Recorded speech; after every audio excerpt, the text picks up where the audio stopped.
আসসালামু আলাইকুম প্রিয় শিক্ষার্থীবৃন্দ। লাস্ট ক্লাসে আমরা সেট ফাংশন চ্যাপ্টারটি পার্ট 1 আলোচনা করেছি। আজকে আমরা পার্ট 2 আলোচনা করব। যারা পার্ট 1 ক্লাসটি দেখোনি তারা আমার পেজে গিয়ে ক্লাসটি দেখতে পারো, অথবা আমার YouTube channel Raju classroom BD সেইখানে গিয়েও এই ক্লাসটি করে নিতে পারো। সো চলো আমরা কথা না বলে মূল আলোচনায় ফিরি। লাস্ট ক্লাসে আমরা ছিলাম এই পর্যন্ত সেট গঠন পদ্ধতি। দেখো আজকে আমরা শিখব তালিকা গঠন পদ্ধতি থেকে সেট গঠন পদ্ধতিতে প্রকাশ। দেখো এখানে ফার্স্ট কোশ্চেন আমাদের কি বলছে। ফার্স্ট কোশ্চেন বলা আছে এই একটা সেট দেওয়া আছে যেখানে আছে 7, 14, 21, 28 অর্থাৎ 7, 14, 21, 28 এই সেটটিকে আমাদের সেট গঠন পদ্ধতিতে প্রকাশ করতে বলছে। দেখো এইখানে ফার্স্ট অফ অল আমাদের দেখতে হবে এই সেটগুলোর ভিতরে যে এলিমেন্ট গুলো আছে সেই এলিমেন্ট গুলা মূলত কি হতে পারে। দেখো 7, 14, 21, 28 এগুলা দেখো প্রত্যেকটি এলিমেন্ট গুণ করে বের হয়েছে। দেখো এইখানে 7 যদি আমরা গুণিতক চিন্তা করি, গুণিতক মানে আমরা জানি গুণ করে বের হয়, যেমন 7, তারপরে 14, তারপরে 21, তারপরে 28 অর্থাৎ এগুলা হচ্ছে 7 গুণিতক যেটা 28 পর্যন্ত। তাহলে এইটারে যদি আমরা সেট গঠন পদ্ধতিতে প্রকাশ করি তাহলে কি হবে। আমরা জানি সেট গঠন পদ্ধতিতে প্রকাশ করতে হলে তার ভিতরে তোমার কন্ডিশন থাকবে, অর্থাৎ x such that x হচ্ছে 7 এর গুণিতক। কিন্তু এটার লিমিট দেওয়া লাগবে, এটার লিমিট হবে আমাদের x less than or equal 28। এইটা হচ্ছে এই সেটের প্রকাশ। ওকে, অর্থাৎ আমরা 7 গুণিতক গুলা নিব যেইগুলো 28 চেয়ে ছোট এবং 28 সমান হতে পারে। ঠিক আছে, এখন দেখো 2 নম্বর প্রবলেমটাতে বলা আছে 4, 8, 12, 16, 20, 24, 28, 32, 36, 40 এই সেটটিকে আমাদের সেট গঠন পদ্ধতিতে প্রকাশ করতে বলছে। দেখো এইটাও ওই সেম ভাবে, দেখো সেম প্রবলেম এইখানেও দেখো, তুমি যদি খেয়াল করে দেখতে পারবা এইখানে সবগুলাই হচ্ছে 4 এর গুণিতক, সবগুলো এলিমেন্ট হচ্ছে 4 এর গুণিতক। দেখো এখানে 4, 8, 12 এগুলা সবগুলাই 4 এর গুণিতক, অর্থাৎ 4 এর গুণ করে হয়েছে। দেখো 4 ওকে 4, 4 2 কোণে 8, 4 3 4 12 এইভাবে দেখো সবগুলাই গুণ করে এই 40 পর্যন্ত হয়েছে। ঠিক আছে, তাহলে এইটাও সেম ভাবে হবে। এটারে যদি এখন তালিকা সেট গঠন পদ্ধতিতে প্রকাশ করো তাহলে হবে x such that x হচ্ছে 4 এর গুণিতক এবং এর লিমিটটা যদি দিয়ে দাও x less than or equal 40। এই হচ্ছে এটার অ্যান্সার। আশা করি বুঝতে পারছো। এখন আসো আমরা 3 নাম্বার প্রবলেমটাতে আসি। 3 নাম্বার প্রবলেমটা বলছে আমাদের 1 2 3 4 6 9 12 80 36 এইটাকে আমাদের সেট গঠন পদ্ধতিতে প্রকাশ করতে বলছে। ফার্স্ট অফ অল এলিমেন্ট গুলা দেখো এগুলো আসলে কি। দেখো এইটা দেখে বোঝা যাচ্ছে এগুলা হচ্ছে তোমার 36 এর গুণনীয়ক। দেখো তুমি 36 এর গুণনীয়ক যদি বের করো এইগুলা এলিমেন্টই পাবা, এইখানে যে এলিমেন্ট গুলো আছে সবগুলা এলিমেন্টই পাবা এই 36 এর গুণনীয়কের ভিতরে। সো এইটা হচ্ছে 36 এর গুণনীয়ক। এটা লিখবা কেমনে, x such that x হচ্ছে 36 এর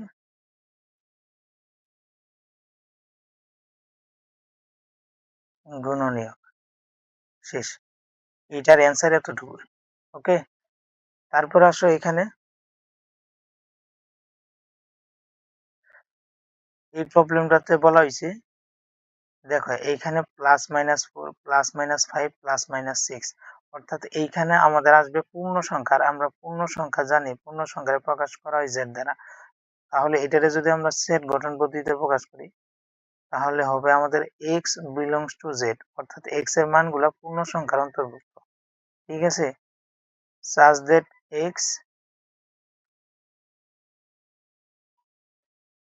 এবং এইটারে তুমি দেখো এই 4, 5, 6 এখানে দেখবা এবং পূর্ণ সংখ্যা নিবা, যে পূর্ণ সংখ্যাগুলারে যদি তুমি স্কোয়ার করো সেইগুলা যদি 16-র চেয়ে বড় অথবা সমান হয় এবং 36-এর চেয়ে ছোট অথবা সমান হয়, এই কন্ডিশনটাই যেগুলা ফুলফিল করবে সেইগুলাই হচ্ছে এই সেটের এলিমেন্ট। আর এইখানে দেখে যে 4, 5, 6 এইখানে যে তিনটে এলিমেন্ট নেওয়া হয়েছে +4, -4, +5, -5, +6, -6, দেখো এই তিনটা 6টা টোটাল 6টা এলিমেন্ট তোমার এই যে এই কন্ডিশনটা ফুলফিল করে। তাহলে এইটা হবে তোমার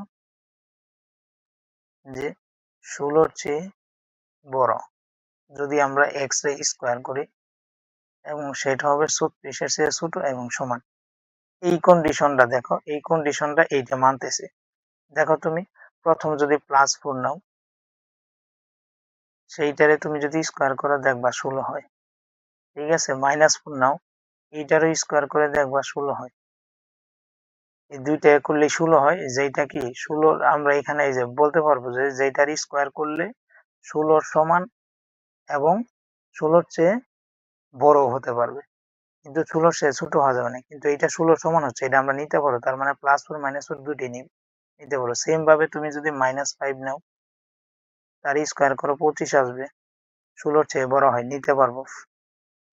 5-এর স্কোয়ার করো 25, সেটাও 16-র চেয়ে বড় হয়, তার মানে -5 +5 দুইটাই নিতে পারো। সেম ভাবে তুমি 6-এর স্কোয়ার করা হয় 36, আমরা 36ও নিতে পারবো। এই যে এখানে যে ইকুয়াল সাইন দেওয়া আছে, আমরা 36ও নিতে পারবো, 36-এর চেয়েও ছোট, 36-এর সমানও নিতে পারো। আবার -6-এর তুমি স্কোয়ার করো দেখবো সেটাও 36 আছে, তার মানে আমরা -6ও নিতে পারবো। কিন্তু আমরা চাইলে 7 নিতে পারবো না, 7-এর তুমি স্কোয়ার করো দেখবা 49 আছে। এই 49 কিন্তু 36-এর 16-র চেয়ে বড় হলেও তোমার 36-এর চেয়ে ছোট না। ঠিক আছে, এই কন্ডিশন এটা ফুলফিল করতেছে না, সো এখানে 7 অ্যান্সার হবে না। সো এই 6টা এলিমেন্ট যেই শর্তগুলা তোমার মানতেছে, এইটা হচ্ছে এই যে আমরা যেটা লিখছি এটা হচ্ছে এইটার অ্যান্সার। ওকে, আশা করি বুঝতে পারছো। এখন দেখো এতক্ষণ আমরা পড়ছি তোমার তালিকা গঠন পদ্ধতিতে দেওয়া ছিল, সেট গঠন পদ্ধতিতে প্রকাশ করছে। আর এখন দেওয়া আছে তোমার সেট গঠন পদ্ধতি, আমাদের প্রকাশ করতে বলতেছে তালিকা গঠন পদ্ধতি। তাহলে দেখো ফার্স্ট অফ অল এই বি সেটটাকে আমরা কি করব, তালিকা গঠন পদ্ধতিতে প্রকাশ করব। দেখো প্রথমটা তোমার বলছে x such that x 28-এর গুণনীয়ক, জাস্ট তুমি 28-এর গুণনীয়কগুলো লিখে ফেলো। 1 2 4, দেখো আমরা গুণনীয়ক বলতে কি জানি যে 28-এর ভিতরে কি কি সংখ্যা দিয়ে ভাগ যায়। 4 দিয়ে 28-এর ভিতরে ভাগ যায়, 6 দিয়ে যায় না, 7 দিয়ে যায়, তারপর দেখো 8 দিয়ে যায় না, 9 দিয়ে যায় না, 10 দিয়ে যায় কিনা দেখো, এরপরে দেখবা 14 দিয়ে যায়, তারপরে দেখবো 28 দিয়ে যায়। এই হচ্ছে তোমার এই সেটের এলিমেন্ট গুলা, বুঝতে পারছো? ওকে, আমরা এখন নেক্সট কোশ্চেনটা দেখো, এখানে বলা হয়েছে x such that x ধনাত্মক পূর্ণ সংখ্যা, অর্থাৎ x এর মানগুলো আমাদের ধনাত্মক পূর্ণ সংখ্যা নিতে হবে, অর্থাৎ 1 2 3, আমরা মাইনাস নিতে পারবো না, শুধু প্লাস গুলা নিব, অর্থাৎ 0-র চেয়ে বড় গুলা, যেইটারে স্কোয়ার করলে 18-র চেয়ে ছোট হবে সেই মানগুলাই নেব। এখন দেখো আমরা প্রথম 1 নেই, x এর মান যদি আমরা 1 ধরি তাহলে 1 হয়, তাহলে স্কোয়ার কর 1 এর স্কোয়ার করলে কত হয়, 1 হয়, যেটা 18-র চেয়ে ছোট এটা আমরা নিতে পারবো। তারপরে x সমান তুমি 2 ধরো, x এর স্কোয়ার করো করলে হয় 4, এটাও 18-র চেয়ে ছোট, তার মানে আমরা 2 নিতে পারবো। x সমান 3 ধরো, 3 এর স্কোয়ার করলে হয় 9, যেটা এইটাও 18-এর চেয়ে ছোট, এটাও আমরা নিতে পারবো। x ইকুয়াল টু যদি 4 ধরো, 4 এর স্কোয়ার করা হয় 16, এইটাও 18-র চেয়ে ছোট, এটাও নিতে পারবো। x সমান 5 ধরো, 5 এর স্কোয়ার করলে হয় 25, এইটা কিন্তু 18-র চেয়ে ছোট নয়, এইটা আমরা নিতে পারবো না। সো এইদিকে আমরা যত যাবো সেই মানগুলো আর এইটা কন্ডিশন আর ফুলফিল করবে না। সো আমাদের এইখানে অ্যান্সার হবে 1 2 3 4। এইটা হবে এটা ফাইনাল অ্যান্সার। ওকে, এখন আসো, আমাদের বলছে x belongs to n, অর্থাৎ x এর মানগুলো হবে স্বাভাবিক সংখ্যা যেইগুলো হবে 36 এর গুণনীয়ক এবং 6 এর গুণিতক, অর্থাৎ যেইগুলা 36 এর গুণনীয়ক হবে আবার 6 এর গুণিতক হবে সেইগুলো হচ্ছে এই সেটের এলিমেন্ট। আচ্ছা, ফার্স্ট অফ অল আমাদের 36 এর গুণনীয়ক গুলা বের করো। 36 এর গুণনীয়ক কি কি দেখো তো। 36 এর গুণনীয়ক হচ্ছে 1 2 3, অর্থাৎ 1 2 3 এই তিনটেই 36 এর ভিতর ভাগ যায়। তারপর 4, তারপর 6, তারপর 9 12, তারপর 18 36, অর্থাৎ এগুলা হচ্ছে 36 এর গুণনীয়ক। কিন্তু আমাদের বলছে যে 36 এর গুণনীয়ক হতে হবে আবার 6 এর গুণিতক হতে হবে।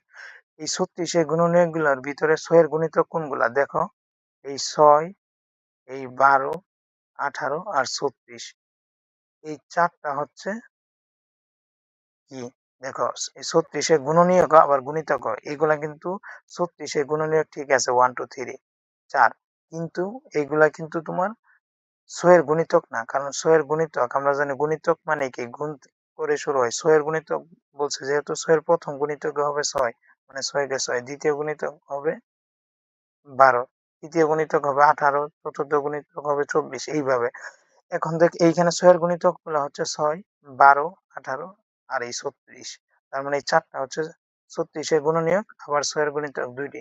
সুতরাং আমাদের ফাইনাল অ্যান্সার হবে 6 12 18 36, এইটাই হবে আমাদের ফাইনাল অ্যান্সার। বুঝতে পারছি? ওকে, আমরা নেক্সট প্রবলেমটাতে চলে যাই। এই প্রবলেমটা আশা করি তোমরা পারবা। এইখানে বলছে যে x এর মানগুলো নিতে হবে আমাদের পূর্ণ সংখ্যা। এখানে পূর্ণ সংখ্যা বলতে বোঝাচ্ছে প্লাসও নিতে পারবা মাইনাসও নিতে পারবা, দুইটাই। যেইগুলা নিলে এইখানে কি করবে, এই যে আমাদের কন্ডিশন ফুলফিল করবে। আচ্ছা দেখো, আমি এই অঙ্কটা করে দিচ্ছি। আমরা ফার্স্ট অফ অল এক্স এর ভ্যালু যদি 1 নেই, এই 1 রে যদি আমরা কি করি স্কোয়ার করি, দেখবা 1ই হয়। এইটা কি 5 এর চেয়ে ছোট হবে? 5 এর চেয়ে বড় হবে, সরি এখানে বলছে যে এটার স্কোয়ার করলে 5 এর চেয়ে বড় হবে, সেই মানগুলা নিব। এবং যদি কিউব করি 36 এর চেয়ে ছোট এবং সমান, এটা প্রথম কন্ডিশনই আমাদের মানে নাই, সো 1 নিব না। তারপর এক্স এর জায়গায় এখন 2 বসাও, 2 রে স্কোয়ার করে দেখো কত হয়, 4 হয়। 4 কি তোমার 5 এর চেয়ে বড় না? তার মানে আমরা 2 ও নিব না। এখন 3 নিয়ে দেখো, 3 রে যদি স্কোয়ার করা হয় কত হয়, 9। 9 কি তোমার 5 এর চেয়ে বড়? হ্যাঁ, অবশ্যই বড়। তার মানে আমরা 3 নিতে পারবো। এখন নাও -3 দেখো, -3 রে যদি নাও স্কোয়ার করো দেখো +9 আসে। তার মানে এটাও 5 এর চেয়ে বড়। এটাও তুমি নিতে পারবা। ঠিক আছে, আরেকটা জিনিস একটু দেখো, এই 3 রে আমরা যে নিছি +3, এই 3 রে আবার কিউব করতে হবে আমাদের। 3 রে কিউব করলে কত হয় দেখো 27। 27 কি তোমার আবার 36 এর চেয়ে ছোট কিনা অথবা সমান কিনা দেখতে হবে। হ্যাঁ, ছোট এবং কি এই কন্ডিশন ফুলফিল করে। তার মানে 3 দুইটা কন্ডিশনে ফুলফিল করতে চান, তার মানে আমরা 3 নিতে পারবো। এরপরে -3 নিয়ে দেখি আমরা, -3 রে স্কোয়ার করলে হয় 9, যেটা 5 এর চেয়ে বড়। এবং -3 রে তুমি যদি কিউব করো দেখবা -27 আসে। আর -27 অলওয়েজ তোমার পজিটিভ এর চেয়ে কি ছোট, 36 এর চেয়ে সবসময় ছোট হবো মাইনাসের মান। তার মানে এখানে 27 অবশ্যই 36 এর চেয়ে ছোট। তার মানে -3 +3 দুইটাই আমাদের কন্ডিশন ফুলফিল করছে। এরপর দেখো তো, আমরা যদি -4 নেই, এর যদি স্কোয়ার করি দেখো তো কত হয়, 16। এইটা 5 এর চেয়ে বড় মানে, -4 এ যদি কিউব করে দেখবা -64। হ্যাঁ, -4 হয়। কিন্তু এইখানে যদি এখন +4 নাও, +4 নাও, 4 রে স্কোয়ার করলে হয় 16। এটা প্রথম কন্ডিশন মানছে, এইটা তোমার 5 এর চেয়ে বড়। কিন্তু এটারে যখন কিউব করবা, অর্থাৎ 4 কিউব করবা, 4 রে কিউব করলে হয় 64। দেখো, কিউব করলে আমাদের হতে হবে 36 এর সমান অথবা 36 এর চেয়ে ছোট। কিন্তু এখানে 4 রে কিউব করলে তোমার হয় দেখো 64 এসে পড়ে। সো আমরা চাইলেও এখানে 4 নিতে পারবো না, কিন্তু -4 নিতে পারবো। কারণ -4 নিলে যদি স্কোয়ার করি হয় 16, সেটা 5 এর চেয়েও বড়, এবং কিউব করলে হয় তোমার -64, আর মাইনাসের মান সবসময় এই যে পজিটিভের চেয়ে ছোট। তার মানে মাইনাস মানটা তোমার কি হচ্ছে এখানে কন্ডিশন ফুলফিল করছে। সেম ভাবে তুমি যদি এখন 5 নাও, 5 রে স্কোয়ার করলে দেখো 25 হয়। সেইটা 16 চেয়ে বড়, ঠিক আছে, কিন্তু 5 রে তুমি যখন কিউব করবা তখন দেখবা 125, কিন্তু সেইটা কিন্তু আর 36 এর চেয়ে ছোট না অথবা সমান না। তার মানে এখানে প্লাস মান নেওয়া যাবে না, কিন্তু মাইনাস মান নাও। -5 রে স্কোয়ার করলে হয় 25, এইটা তোমার 16 চেয়ে বড় হয়। এবং যদি -5 রে তুমি কিউব করো দেখবা -125 আসতেছে। তার মানে এইটা তোমার 36 এর চেয়ে ছোট, ঠিক আছে, মাইনাস মান মানে 36 এর চেয়ে ছোট। তার মানে এখন আমরা এইটা থেকে এটা বুঝতে পারতেছি, আমরা এখন যতই ওই যে 3 এর পর ওই +3 -3, ওই +3 এর পর আর কোনো ধনাত্মক মান হবে না। ধনাত্মক মান এইখানে এক্সিস্ট করবে না। ধনাত্মক ছাড়া যত ঋণাত্মক মান আছে সকল ঋণাত্মক মান হবে, এইখানকার সকল ঋণাত্মক মান এই কন্ডিশন কে ফুলফিল করবে। বুঝতে পারছো? সো তাহলে এইটার অ্যান্সার হবে তোমার, দেখো এইটার অ্যান্সার হবে, আমাদের অ্যান্সার হবে -3, তারপর সরি -4, -3, তারপরে হবে তোমার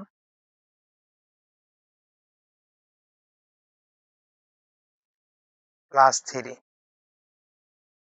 এই পর্যন্তই আমাদের অ্যান্সার হবে। আর এইখানে -4, -5, -6, অর্থাৎ এই মাইনাস মানগুলা তোমার অসীম, মাইনাস মানগুলা অসীম মান হবে। সেই জন্য আমরা এই যে ডট ডট দিছি যে মাইনাস অনেক মান আছে।